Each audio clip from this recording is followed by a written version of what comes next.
do you remember why did you want to become a director? Why cinema?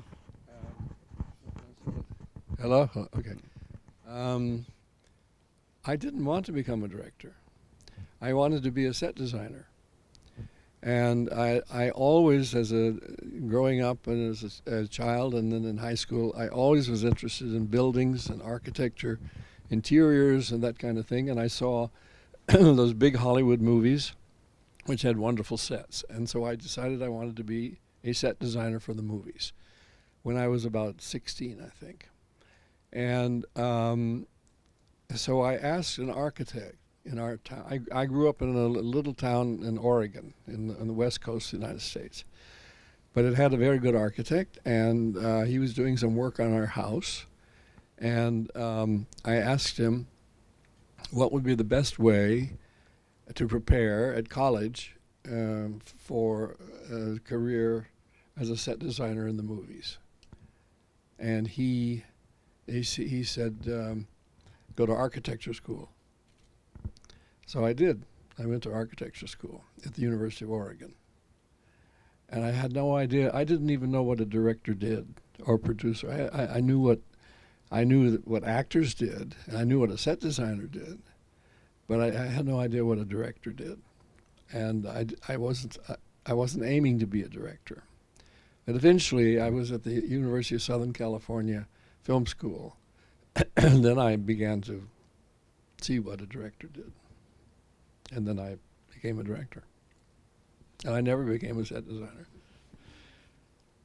And during your studies, do you remember how did you feel with your first movies? Do you remember the first short movies you did?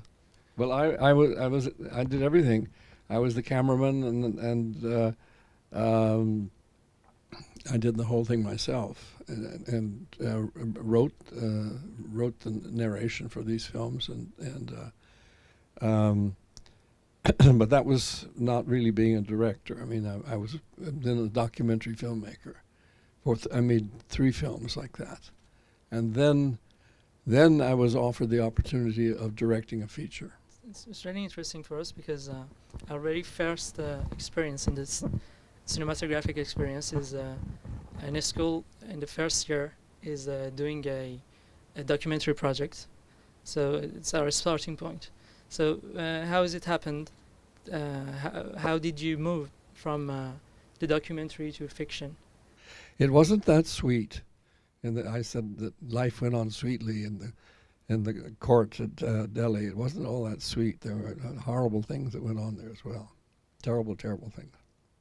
Anyway. So how did you move from making documentary films to the world of fiction? Well, I was working on this film. I was editing it in New York, and I hadn't quite finished shooting it, and I intended to go back to India to do some more. And then I met Ismail Merchant, and he had just come.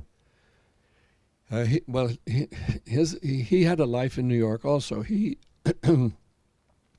he came to do graduate study at NYU in business. But while he was there, he met some people, and they made a film, an Indian dance film called The Creation of Woman. And Ismail was determined, he was like 22 or something, he was determined to get that film nominated for an Oscar. And he took it to California and did get it nominated for an Oscar. And then after that, he returned and was bringing the film to Cannes, where it had been chosen as one of the American entries at Cannes. So he was on his way to Cannes, and we met. And I was quite soon going to go to India. So I did go to India. He also was in India, and he wanted to make a feature film out of Ruth Jabwala's 4th novel, The Houseolder. He'd never produced a feature. I'd never directed anything other than I directed the narrators of my films. I told them, if I didn't like a performance, that we would do it over, and I would tell them why and so on. But I'd never directed actors. or really done anything to advance myself as a feature film director. But he decided that he was going to make The Householder, I would direct it, and Ruth Javvala, who wrote the novel, would also write the screenplay. And she said, well, I've never written a screenplay, I wouldn't know how. And he said, well, I've never produced a film and Jim has never directed one, but anyway, let's do it. So we did do it. That's how I started. It really, I know it sounds incredibly simple. And we had to raise the money, and he had actually raised the money for another film, which didn't get made, but the money was still there. So that money was transferred to the Householder, and nobody seemed to mind. So you said an interesting thing, that you first wanted to become a set designer, and I think in all your feature movie that you did in America, sets are very central in your movies, because whether the characters or the narration is based on sometimes villas like Remain of the Day and Award Ends. The places are central in the narration, in the everything. Yes, they are central, right. And so I wanted to ask you, at what point the art director come in the creation of a movie? Well, for me, it was to get a good art director, to have a good art director, find someone who really was good. And it wasn't that easy at first, because we were just starting out and we weren't really working in the industry. But gradually we found people who were very good. And I was always very conscious of what they were doing, what they should do, what they should not do.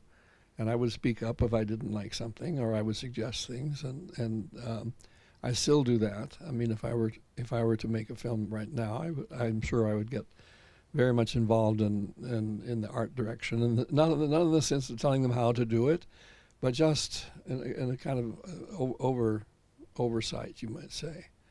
Occasionally, I would step in and change something. I mean, once in a while, I would, and ask that something be done over. But you can't do that really on a feature film. You can't go on the set and say, well, I don't like the green in the walls. Well, some directors in fact did that famously, but I didn't. And so, for example, when you prepare to direct a scene, is it storyboard or no? I've always been bored by storyboards. It seems to me half the fun of directing is creating the scene, because we always worked on real locations, and there's only one film of ours that ever was really done on a set, and that was Surviving Picasso. Almost all of our films are done just in rooms with windows and doors and furniture and so on, and that's the way I like to work and still like to work. So the fun of it was really rehearsing with the actors in the space that we had in a logical kind of way. There were the windows, there were the doors, there was the chair and table and so forth.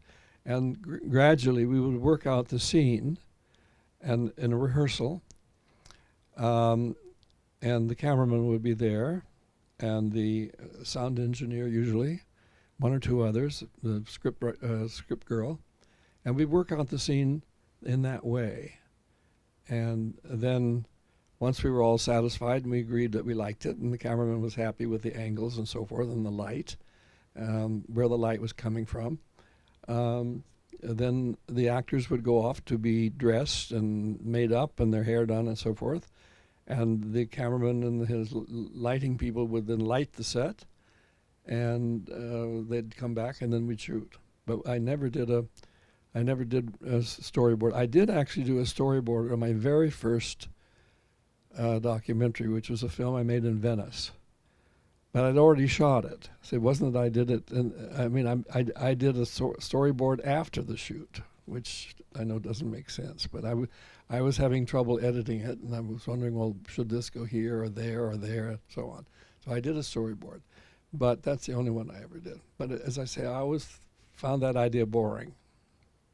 So we talk about interiors, but exteriors are very important too. And for example, you talked about Venice, and there's a movie that takes place in Italy, which Room with View in Florence. Mm-hmm. And there's a particular scene where there's a murder on in the square, and here again I don't know, where the place is very important.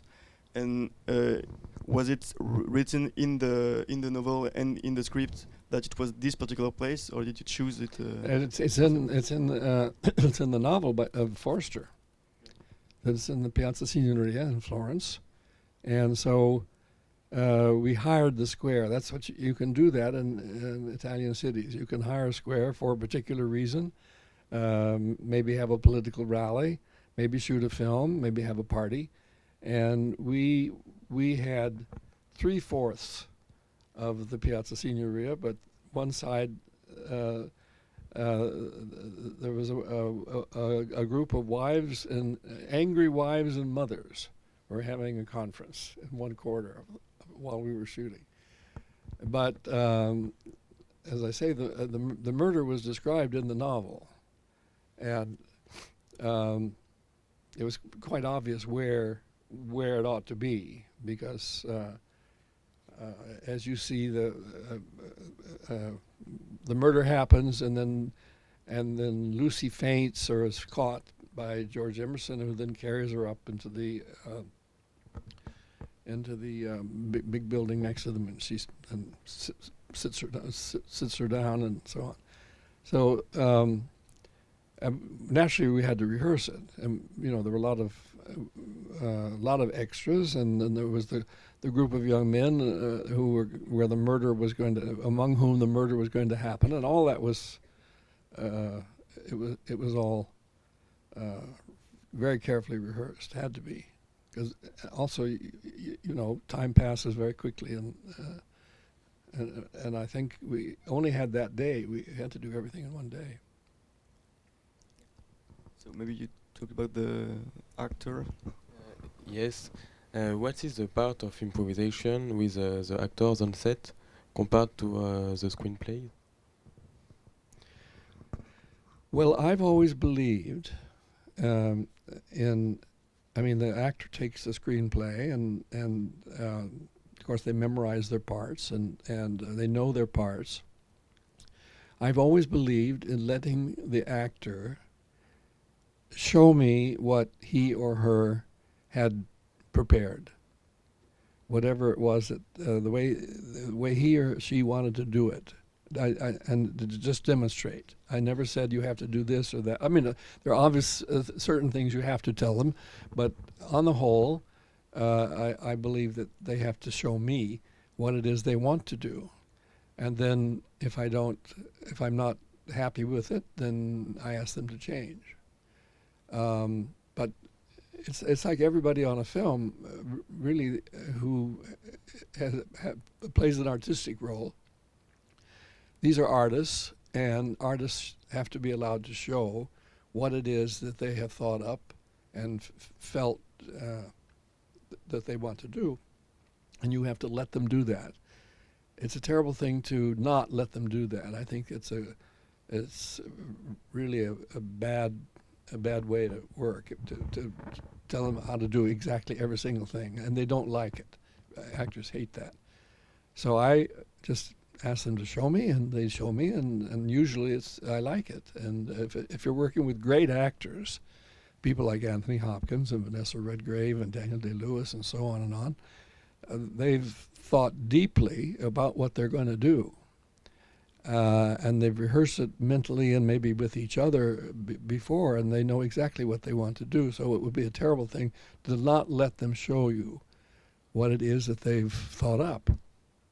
So, and you have to respect them as fellow artists. and that's the way I work. And it almost always works. Sometimes there have been occasions when that didn't work, and I really did have to almost sort of take someone by the hand and say, now you sit here, and then you turn your head like that, and so on. Occasionally that happens, but no,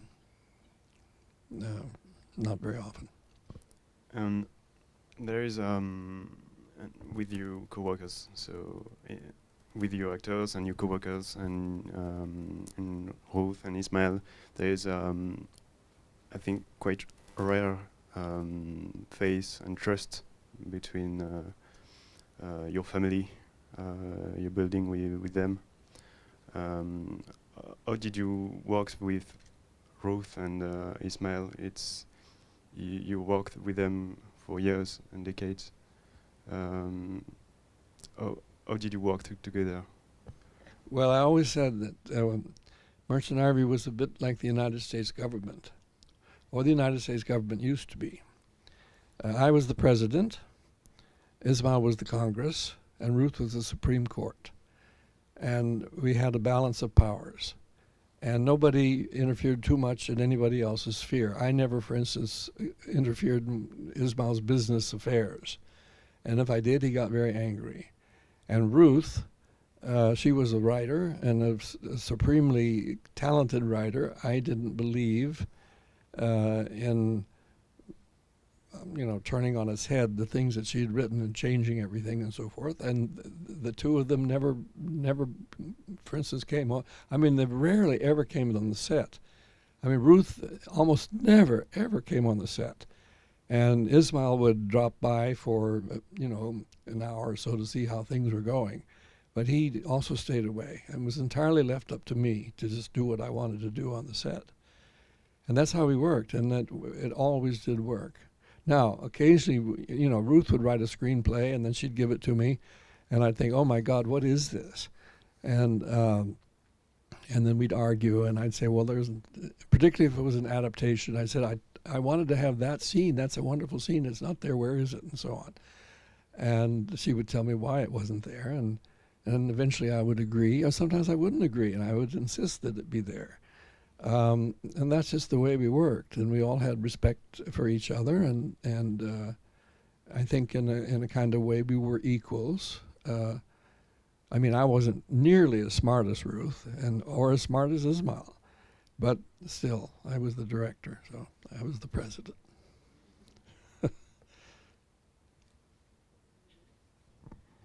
I have a question about script 2. You made a lot of adaptation from novels, but I would like to know how you work about original creation. Where did you start with Ruth, for example?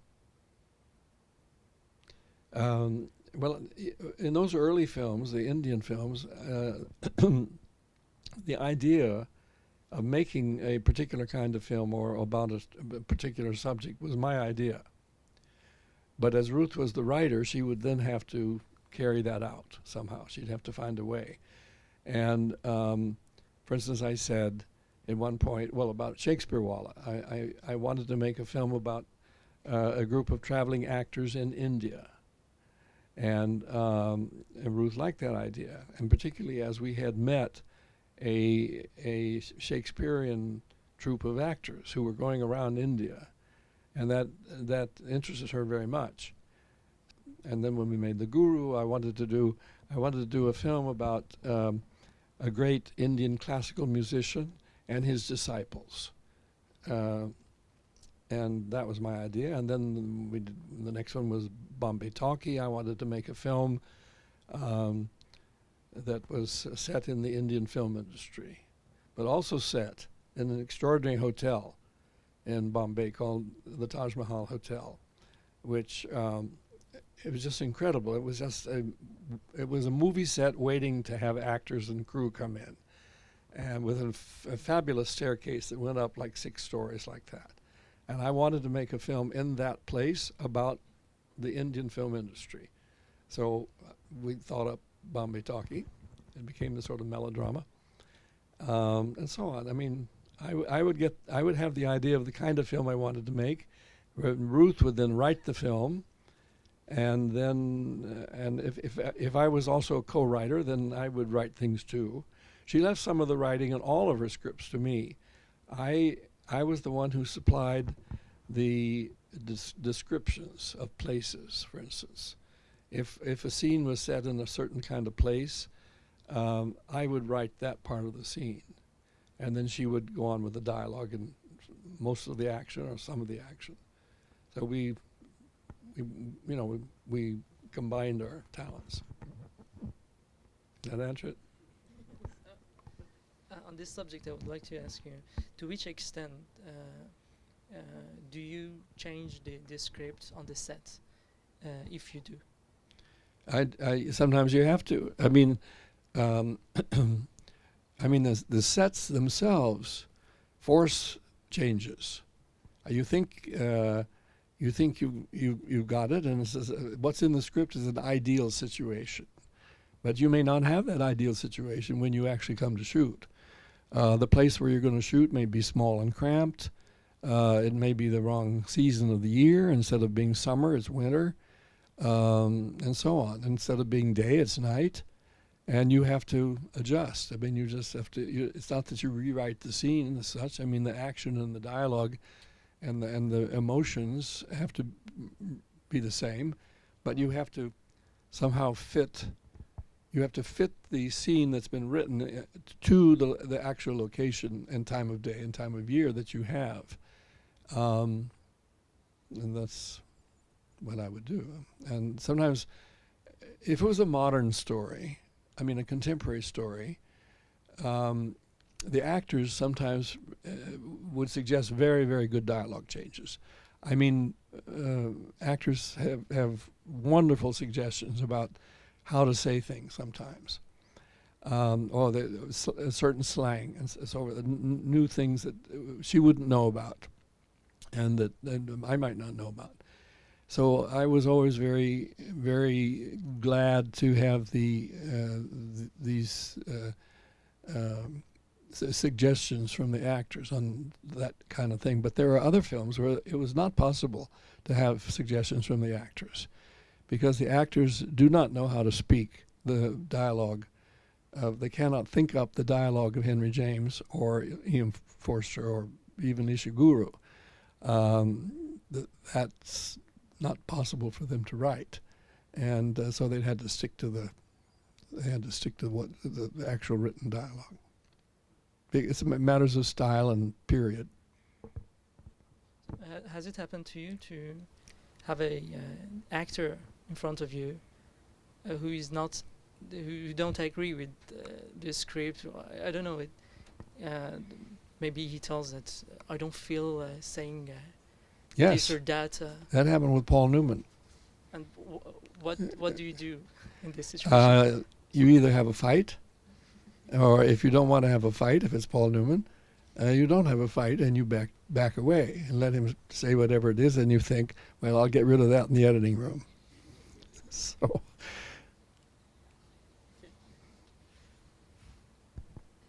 About the actors, how do you cast them? Well, starting at a certain period in my life, we began to have very good casting directors in England and in the United States. You would have casting directors, and they would find you. I mean, generally you knew who the stars were that you wanted to have in the principal parts, but then there were all the other parts. And then a casting director would find those people. Now, some of those people later on became also in your film a star. I mean, would play a leading role. But that's the way we tended to find actors.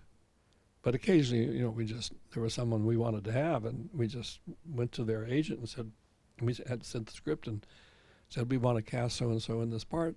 Give her the script, him the script. Like that. But if you like working with someone and they were very, very versatile, they could play all kinds of parts, you would naturally just have them come back and play another part. That's normal in films. I mean, everybody does that. Does it happen to you to have to work with an actor who you didn't choose, or? Yes, but who was to complain? I didn't choose James Mason for our film Autobiography of a Princess, but he was superb. I wanted somebody grander, like Laurence Olivier or types like that. And they didn't want to do that part, but James Mason did. And I thought, oh, he's just this Hollywood movie star. It's not going to be good. And Ismail said, we're going to have James Mason. And he was extraordinarily good. I mean, wonderful. Better than any the other people could ever have been, I feel. There was another part that in Room with a View, it was Ismail who decided that he wanted Maggie Smith to play the part of Charlotte. And, I thought, well, she could, but I wasn't all that enthusiastic. And she was appearing in a play. And he went backstage, brought the script, went up to her. We'd worked with her once before in quartet, and liked her very much, and she was great. And he just went in, gave her the script, and said, I want you to play this part. And then he came and told me, well, who's going to complain? So.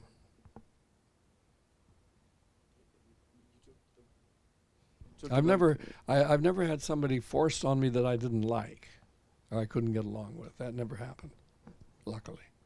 And you talked about movie stars, but there are also very young actors that you discovered. For example, in A Room with a View, I think Helena Bonham Carter and also Daniel Day-Lewis was like their first film. And do you remember how did you well, discover them? if you're making a film and you have to have characters who are like 18, 19, 20, 21, you have to really get people who are that age. You can't cast people who are 35 like they do in Hollywood.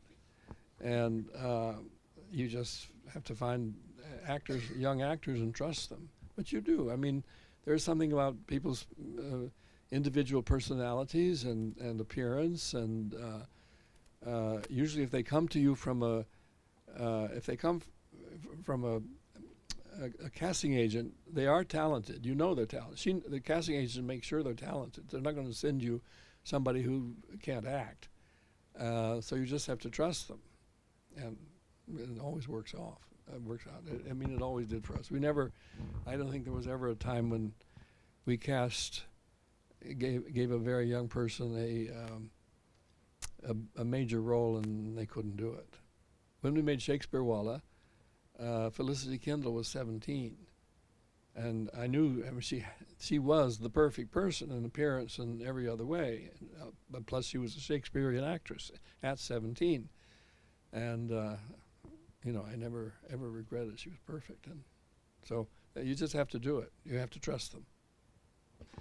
We saw in the Daily Way that there were an importance on paintings, and for example, in A Room with a View again, or in everything we saw, there's sometimes a paint influence, and we wanted to know, sometimes do you think about paintings before doing a movie? Do you have painting influence? A bit, but not seriously.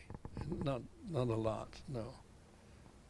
I mean, I don't try to match up a painter with what I'm doing, especially. But sometimes things. I mean, once you put actors into certain costumes and into certain settings and rooms, they are the paintings. They are so exactly that it looks as if it's the painting. I mean, for instance, if you see the Golden Bowl, which is going to be shown, the whole thing it's very, very painterly, but it would have to be, because there are the actors and in their costumes in those rooms, behaving in a certain kind of way. It's going to look like a painting. And that leads us to, how do you work with the directors of photographies? And yeah, did you work with the same, or when do they come? Or do you search for them? Well, if I get a cameraman I really like, and I've never fought with my cameraman really. I mean, I've always had good relations with them.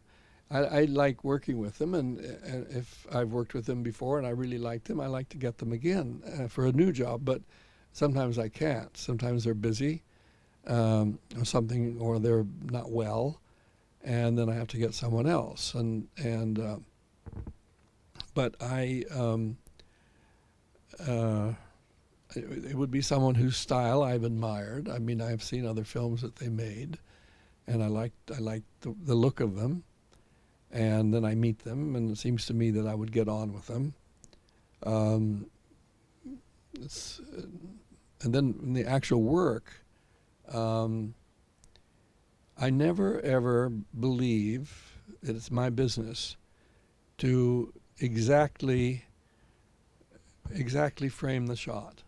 I leave that to the cameraman. That's his world. And to do that would be like, I mean, I just never wanted to do it. Even though I had myself been a cameraman, and when I was a cameraman, I knew exactly what I wanted to have in the frame. I would exactly frame it, and even to this day as a photographer, I know what I want in my frame and what I don't want.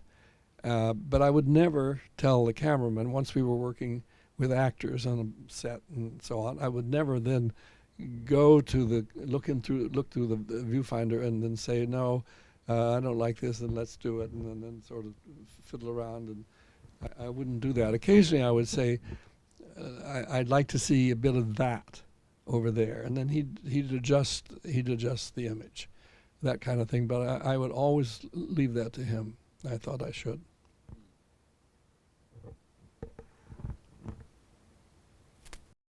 This subject, how we say découpage, blocking, Shot breakdown. shot Yeah. breakdown. How do you proceed? for this?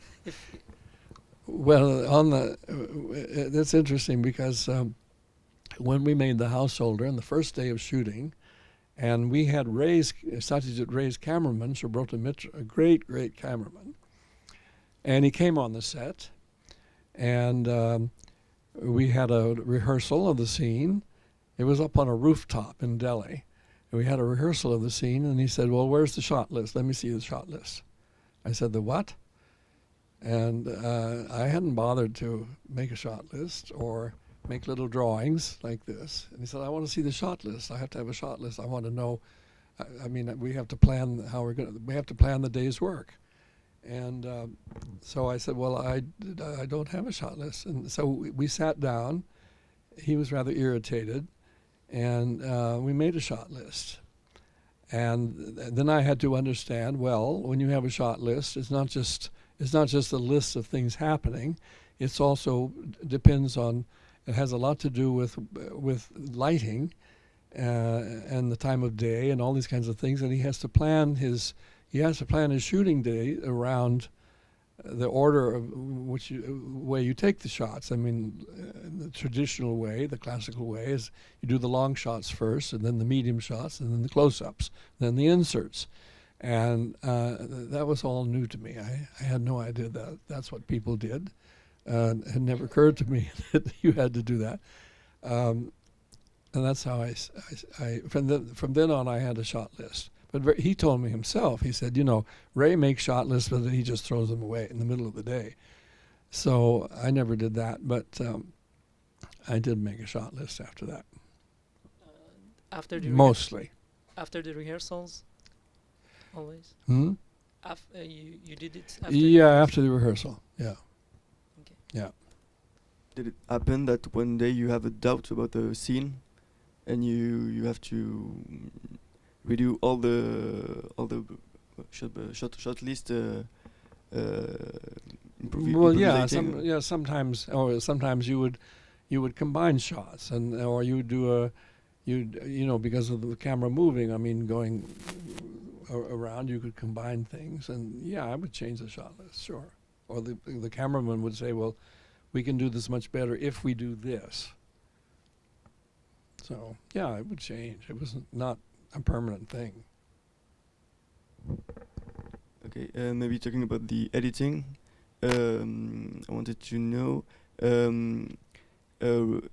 if Ismail Merchant and Ruth came to the editing room, or just yourself and the editor? Well, rarely. I mean, but Ruth, at the end of every film, Ruth, when we had a rough cut, or the first cut that was that anybody could see, and we ran the film for the first time, then Ruth was always there.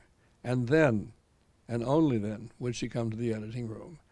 And then because she had seen in the rough cut that there was maybe something she didn't like, maybe some dialogue of hers that didn't come off, it wasn't well spoken, it was not a success, or there was too much of it.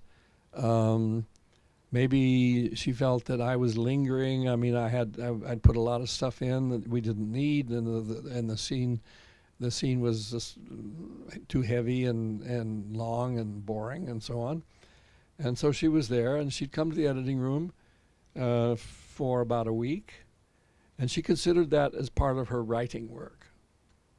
That was, to her, actually writing, even though we were cutting and recutting and dropping things and adding things sometimes, and sometimes deciding to go out and shoot more.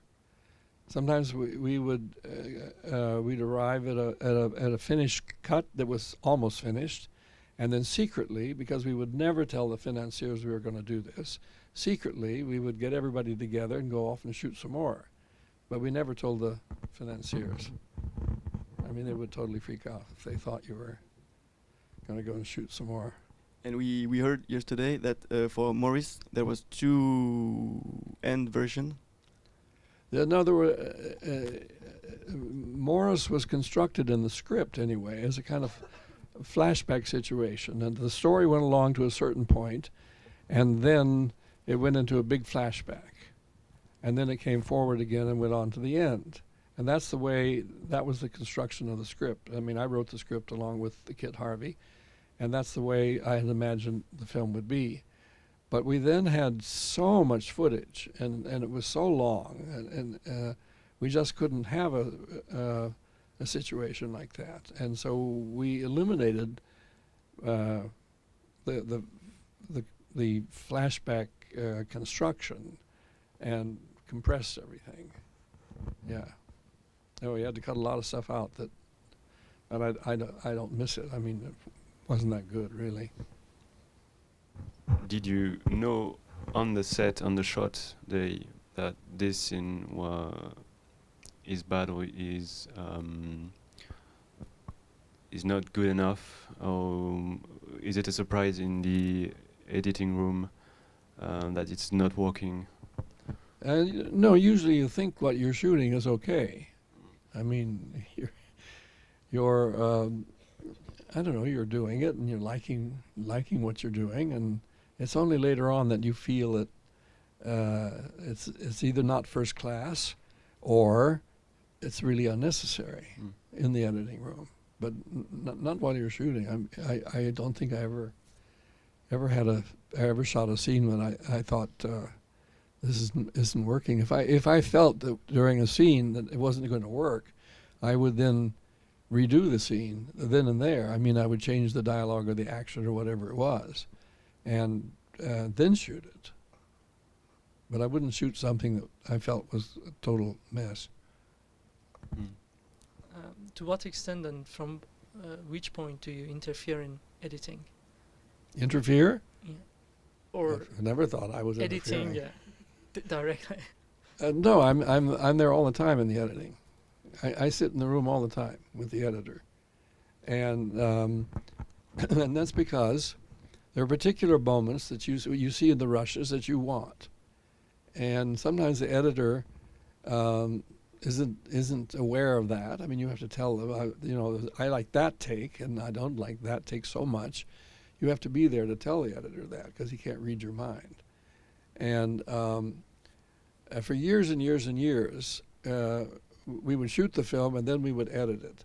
Later on, towards the last third of the films I made, we began to edit it at the same time. I mean, so I couldn't be in the editing room because we were shooting at the same time we were editing.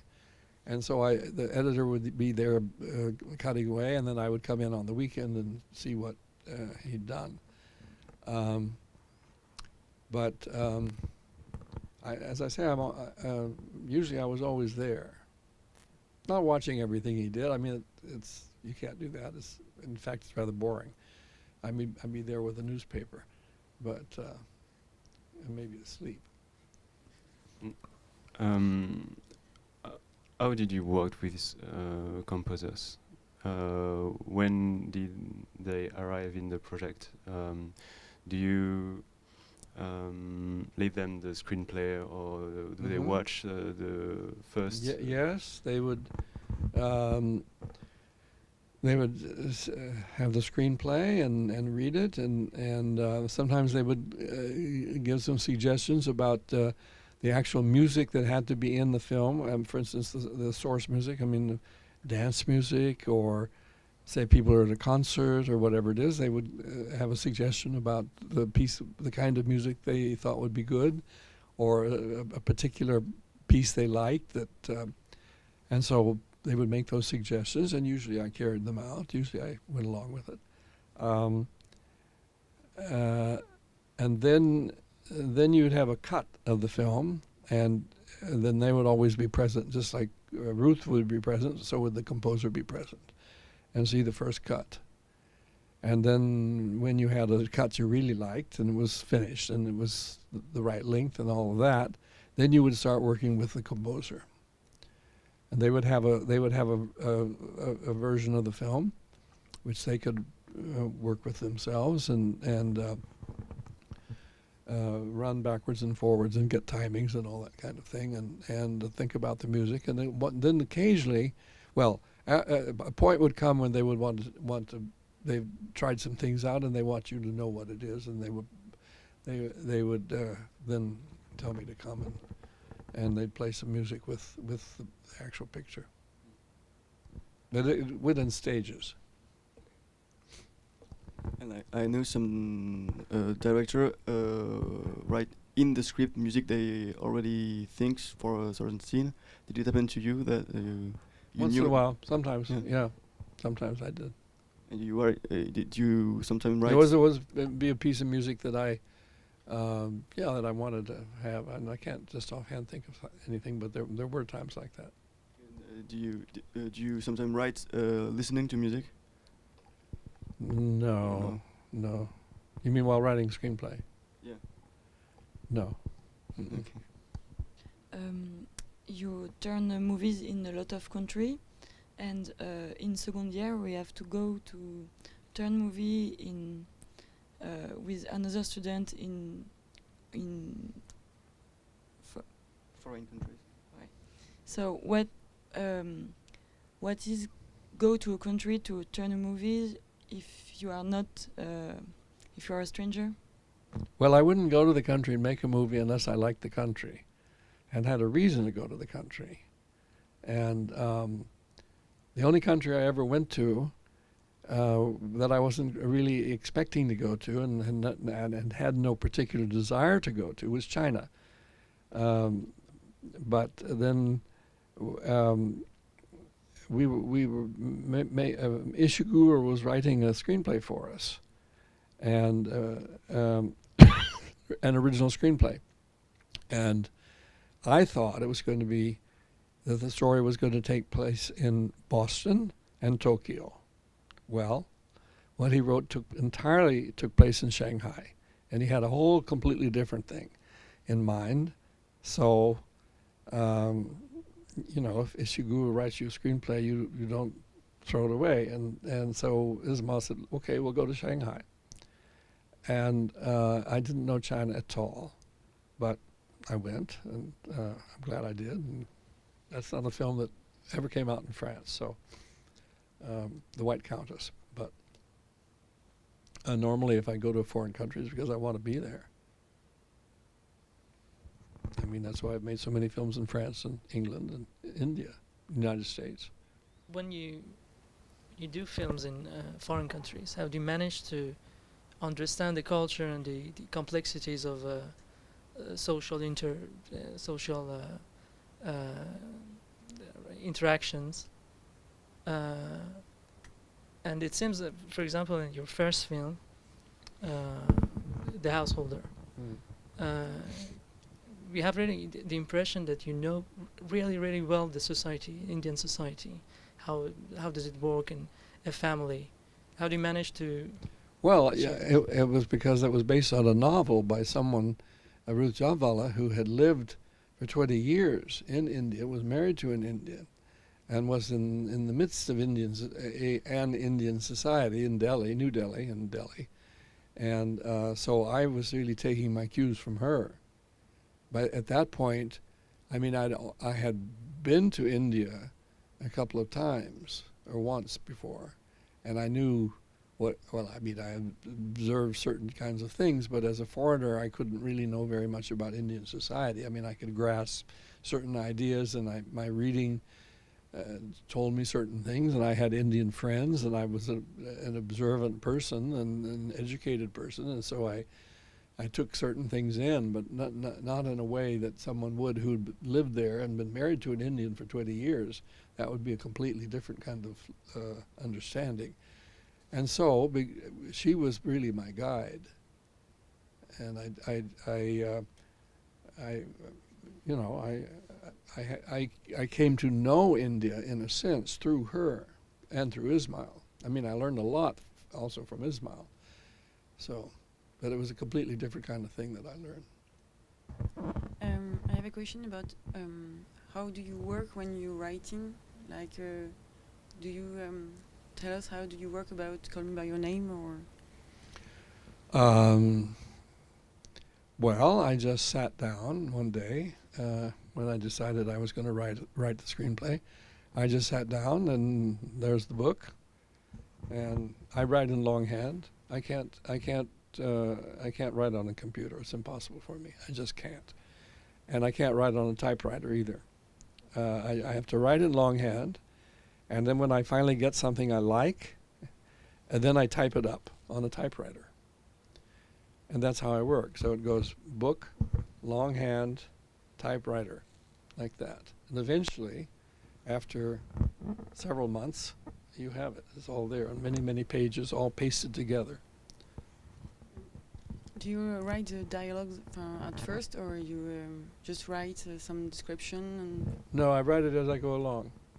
I mean, if I imagine a scene, and I have the characters, and I'm beginning to understand the character. You know, characters, they slowly come to life, and then they're not there at the beginning. I mean, you have an idea of who people might be, but if you're working, I mean, if you're doing an original story, you don't know who the people are at the beginning, but they gradually emerge.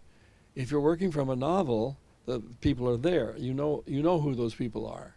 I mean, it's very evident who they are, and you know what they speak dialogue, and it's all there. So it's two different ways of working, but basically it's just you keep going and make changes and add things and cut things, and it's different though, that if you were writing a screenplay from scratch, that would be a completely different thing, because you would have an idea about the characters, who basically they are or ought to be, but you don't know them yet, and then they emerge gradually over the time that you're writing, and then they become real people in the sense, and they have ways of thinking and doing and acting. You can't go against those things. Their characters are there. You have made their characters. They're there, but you can't go against them. You know what I'm saying? Just like that. For you, it is very important to respect a novel when you adapt it, or you just don't care? Well, you wouldn't adapt a novel if you didn't really like it and respect it. I mean, I wouldn't. I couldn't imagine taking a novel up that I didn't like and I thought was not good and working on it. I mean, it's because I like it that I want to work on it. So, and if you like something, why would you change it that much? You might shorten it. You might add things. You might drop whole scenes and chapters because you don't have room for them. But your enthusiasm for the writer and the whatever it is, a novel or play, or it could be anything, your enthusiasm is there, and that's why you do it. If you didn't have that, you wouldn't do it, I presume. Interesting, because I think that it's Stanley Kubrick that said you can only adapt bad novels to cinema, and you prove the contrary, so it's interesting. Well, what is the, bad? You say bad novels, but I mean, a bad novel is not a movie. I mean, there could be gold in that bad novel, and I don't mean just mercenary gold, but I mean there could be really interesting characters and situations. Might be a bad novel, not well written, but it's got interesting stuff in it. So you can't really make those generalizations.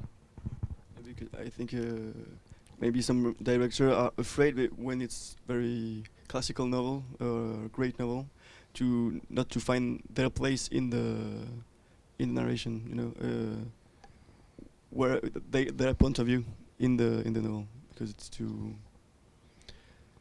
well written. Well, it could be like that, and I have to say that before I started out with Howard Zinn, I was a little doubtful. I thought this is such a famous book, and I'm not sure that I'll be up to it.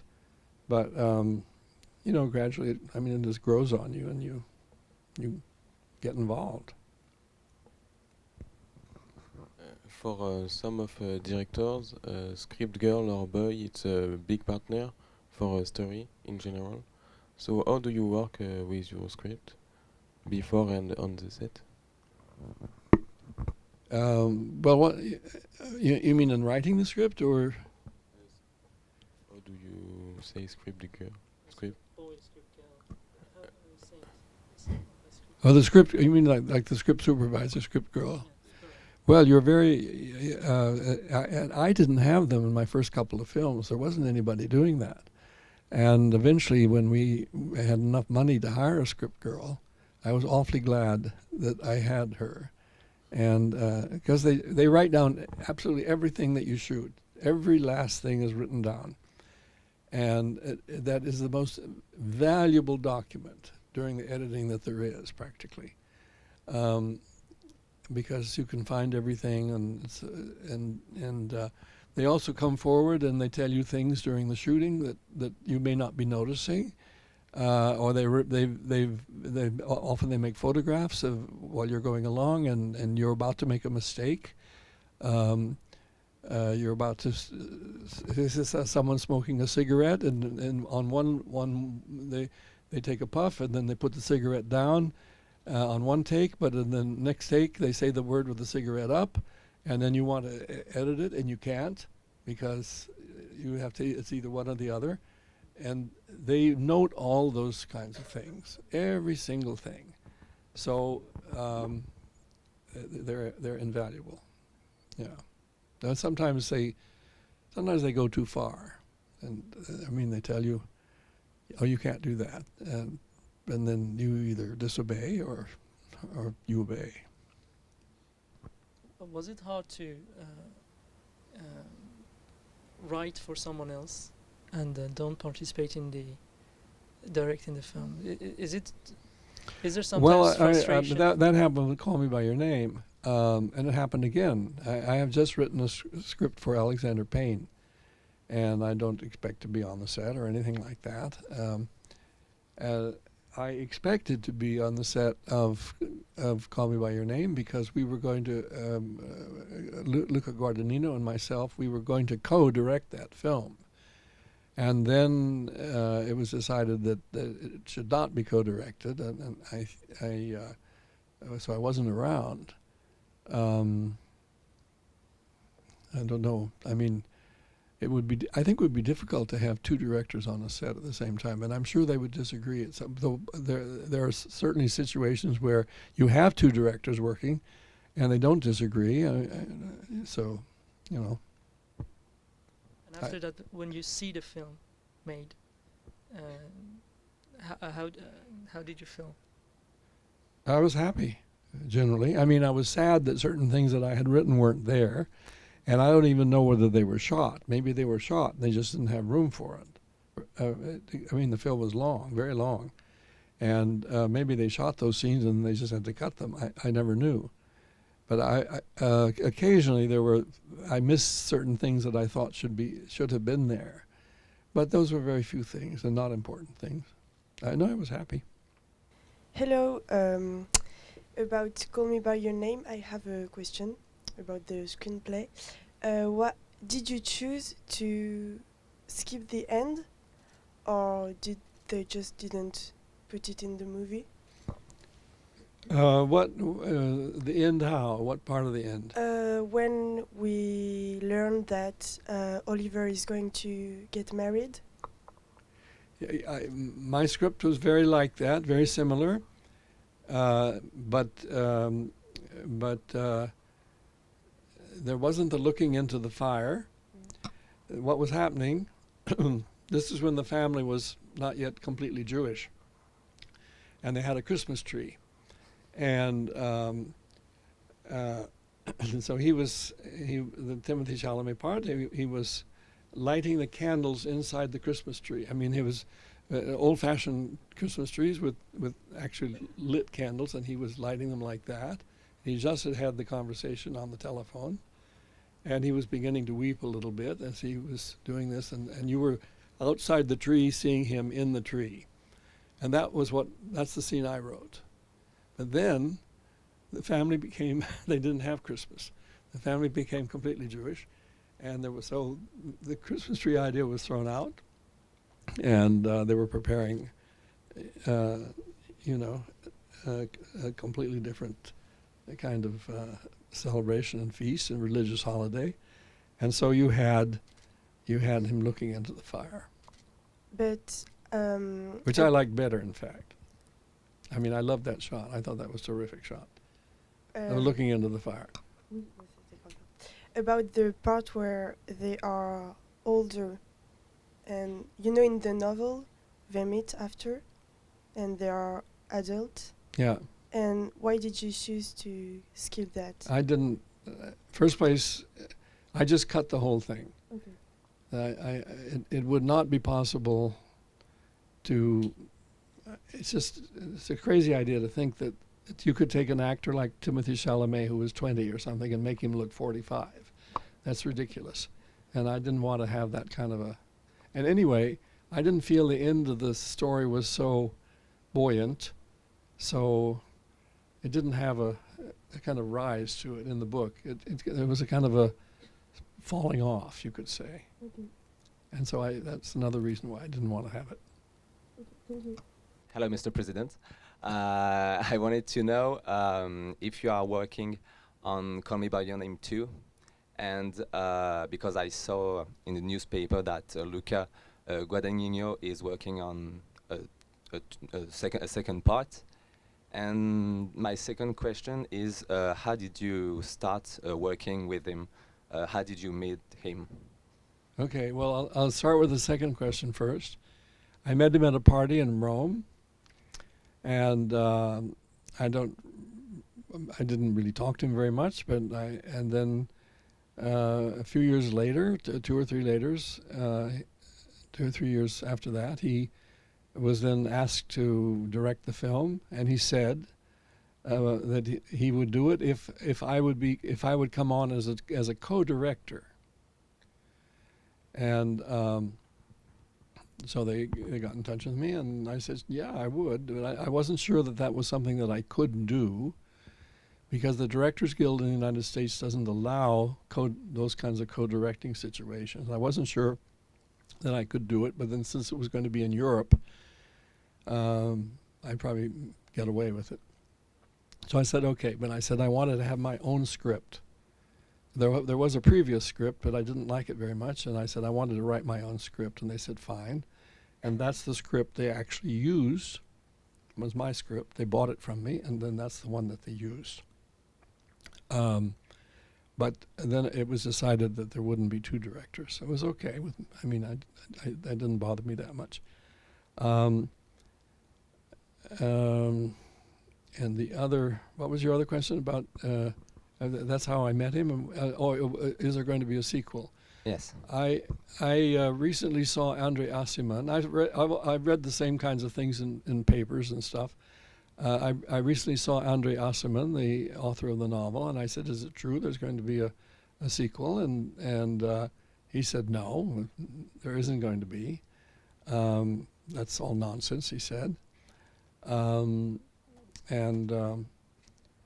But then I keep reading that maybe there is going to be, but I'm not involved in any case. I'm certainly not going to do it. Okay, thank you. You seem to have a special bond with the British society that you depicted really well in a lot of your movies, and I wanted to know where did this come from, this special interest in the British history and stories that take place there. Well, let me tell you, it's a recent thing. I had no particular interest in England and the English especially. I was more interested in India, whereas in India is where I met the first English people I ever knew. I never met them in England. When I was younger and traveling around, coming to Europe all the time, I almost never, ever, I would pass through England. I would change planes there or something, but I never was interested in England as such. And it's only I became interested in England because of Ian Forster. That's when my interest in the English really kind of developed. I mean, all Americans are really kind of interested in England, and you know they're our first cousins and all this stuff, and you can't help but be somewhat interested in what goes on in England. But I was never artistically much involved with the English until A Room with a View, and because of Ian Forster, and then Ian Forster's picture of his countrywomen is so strong and so interesting and in a way beautiful that interested me, and that's how I became. That's whatever I know. I really came to know through him, but then. We also had a headquarters in London. Merchant Harvey's had an office in London, and many of our films which were not made in England, but were made somewhere else, were coming out of that office in London. I mean, even our Indian films and some once in a while an American film, they were actually started there in England, and that's how I came to sort of know the English as to work with them. But in a sort of an artistic sense, I didn't really get interested until I became interested in Ian Forster, and I just that's the basis of it. That interest came late in life. It was not there at the beginning. You had an international experience on set, and yesterday during the screening of Soldier's Daughter, you said one interesting thing that I think the students should hear about your experience. Could you repeat on the set, your experience on the set with French team and with American team? The difference between film sets. Yeah. Yes. So it's only one time that I've worked in a studio, which was in England on Surviving Picasso. But the mood and attitude and way and manner of film sets is different in different countries.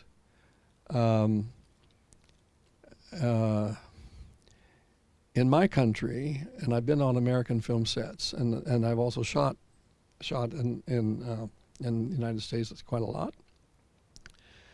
It's a bit like being in the army, and it's very rigidly. I mean, if a production assistant, you say you want, I don't know, a glass of water or something, and they come up and they practically say, "Yes, sir." It's almost like that, and I felt it was rather like the military, and I had been in the army, so I knew what the military was like. In England, it's the old English class system at work. The educated people, people who've been to college and university. They're at the top, and they would be the producers and the directors and probably the production designer and most likely the writer, and they're at the top. And everybody then goes down like that, as it does in English society. And I was always called the governor, which is an English expression for someone who gives you orders, the governor. And there was no real mingling. I mean, you didn't socially mingle on an English film set. You didn't know. I mean, you knew and you liked and you talked with people of the electricians or the makeup girls or whoever it was. You knew them and you liked them, but there was that social mingling wasn't there. In France, it was completely different. I found in France, the film sets in France were the most democratic of all. And, well, this is what I feel. And you may disagree, but that's been my experience. I've made like 5 films here now. And we were all together, we were all sort of comrades trying to make a beautiful thing. And everybody was working for that. And there wasn't this class separation on a French movie set. And I found something similar in Argentina. When we made City of Final Destination there, it was quite like being in France. Again, the Argentinians had the same sort of, everybody was educated as on a French set. I believe, it seemed to me that everybody was very well educated and very well, very much up on things. And it was like that in Argentina also. So that's my experience. Of course, our film sets were never like the army. We were all friends. But anyway. Yes, it seems so simple to make films. Listening to you, you just sit down, you write a little bit, and after you type it, and after you ask actors to just propose something, and it's so wonderful. And after you sit in the editing room, and you just have a newspaper. And we are in a school, and it's for us. It's so thrilling, to just to learn how to make films. So please tell us your secret. Well, I went to film school. That's the reason, actually. No, that's the reason. That is not the reason. I went to film school because if I hadn't gone to film school, I would have been drafted in the army and sent to Korea. So I went to film school. I had to stay out of the army. And when I went to film school, I didn't know anything, and I still didn't know what directors did when I went to film school. But I was there, and I was seeing lots of films, and I was in Los Angeles, and gradually I became somehow self-educated. But I then, what I had to do when I was at the USC Film School, I had to write I was getting a master's degree, and I had to write a dissertation. And I said, well, I had just been to Venice, and I thought Venice was the most fantastic place I'd ever been to, and I wanted to go back. Didn't care how I got back. So I said to them, what if I make a film about Venice as my dissertation? And they thought about that, and they weren't particularly enthusiastic. I mean, they said, well, we're not giving you any money for it, and things of that kind. They weren't enthusiastic, but my father put up some money, and I went back to Venice, and I made my first film, which was in Venice, and then I returned with it, and they weren't very enthusiastic about the film itself. I mean, they said, well, it's nice, but, and I was really on my own, and I had to learn, I don't know, whatever I learned, I had to learn on my own somehow. I think everyone has to learn on their own. I mean, I think once you, I didn't know, when I went to Venice, I was very badly educated about how to use a camera. I hardly knew. But there I was, I had my camera. I'd convinced my father I was going to make a film in Venice. He'd given me the money, and so I had to make a film in Venice. I didn't want to go to Korea either. you just, I don't know, you learn. I can't tell you how to do it. You just have to have an enthusiasm that is going to be foremost in your mind. I'm going to do this, and then you somehow find the way of doing it. Not a very satisfactory answer, is it? So we'll keep trying. Huh? We'll keep trying to find the way. I think you just, everybody in his own way, if you really want to make films in different areas of filmmaking, whether you want to be a director or a cameraman or you want to be a script writer, whatever it is, you just have to, try and do it. Try and try again. But I don't think there's any one way. There are 1,000 ways. You know this sentence from Beckett, try again, fail better. And I think maybe it's making films. Well, that could be, yeah. Well, the failure part you don't like, so because you've spent a lot of money. Thank you very much. I've enjoyed this very much. Very much, I enjoyed it.